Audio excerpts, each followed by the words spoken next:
Substation चोरी प्रकरण तिघे गजा आड 5.72 लाखांचा मुद्देमाल जप्त. अहिल्यानगर मधील शेवगाव येथील चापडगाव येथे वीज मंडळाच्या सबस्टेशन मध्ये झालेल्या धाडशी चोरी प्रकरणी स्थानिक गुन्हा शाखेने तिघा आरोपींना अटक करत मोठी कारवाई केली आहे. आरोपींकडून 5,72,700 रुपये किमतीचा मुद्देमाल जप्त करण्यात आला आहे.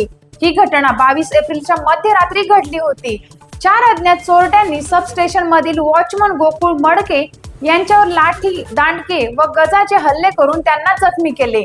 त्यानंतर ट्रान्सफॉर्मरची मोडतोड करून 990 लिटर ट्रान्सफॉर्मर ऑइल आणि 530 किलो कॉपर कॉइल असा मुद्देमाल जबरदस्तीने चोरून नेण्यात आला होता. या प्रकरणी गुन्हा दाखल झाल्यानंतर पोलीस निरीक्षक किरण कुमार कवाडी यांच्या मार्गदर्शनाखाली स्थानिक गुन्हा शाखेने तांत्रिक विश्लेषण आणि सापळा रचून तपास सुरू केला. त्यानंतर भीमा लक्ष्मण म्हस्के, अविनाश कल्याण धुरंधरे आणि अमोल गणेश रांजवण सर्व राहणार बीड यांना अटक करण्यात आली. आरोपींकडून गुन्ह्यात वापरलेली कार, चोरीचा मुद्देमाल जप्त करण्यात आला असून पुढील तपास शेवगाव पोलीस करत आहे. टाइम्स ऑफ महाराष्ट्र न्यूज साठी शेवगाव अहिल्यानगर प्रतिनिधी जयप्रकाश बागडे यांचा रिपोर्ट.